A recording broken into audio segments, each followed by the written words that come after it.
My name is Eliza Oehmler, and I'm introducing the most accident-prone person I know. Since I've known Allison Miller, she has 1. Spilled a liter of Dr. Pepper all over my new computer. 2. Spilled milk all over her mother's laptop.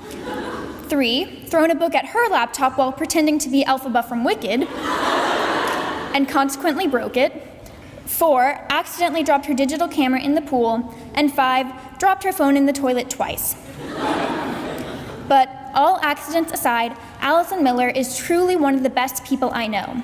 Besides being the most warm-hearted and caring person you will ever meet, she is also the funniest and most talented. Her nickname, Alice Sunshine, is apt because she always brightens everyone's day. After being best friends with her for 7 years, I can safely say there is no one else who is as happy and bright as she, even on her bad days. Allison Miller is the girl you strive to be and the best friend you want to have. I know she has an awesome speech for us today, so here is our very own queen, Allison Marie Miller.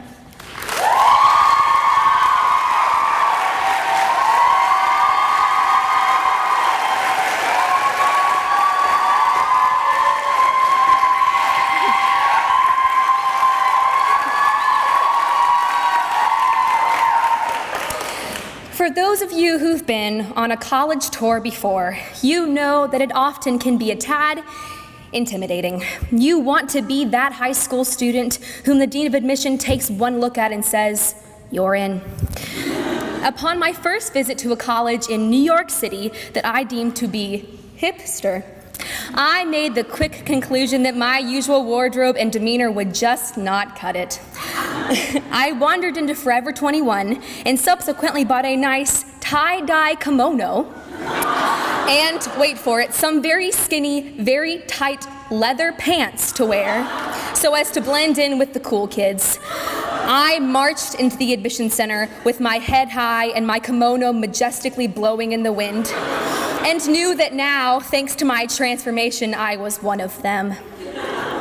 Obviously, there's no way this story could end well. Fast forward to about halfway through the tour when I took a nice seat on a set of stairs and realized I felt a cool draft.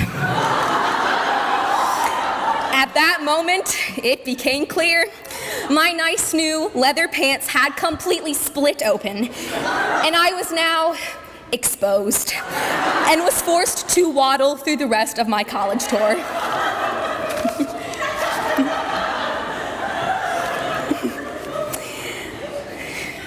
On that particular day, I put on those pants to be the person I thought other people wanted me to be.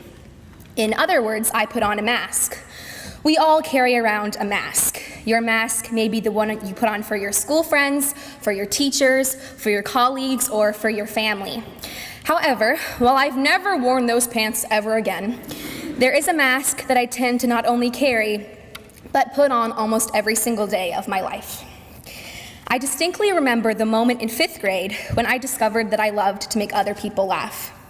At that moment, I decided I had made an identity for myself, and I ran with it. I greatly enjoyed being funny, and slowly let that become the only way I identified myself. Therefore, I thought other people did too.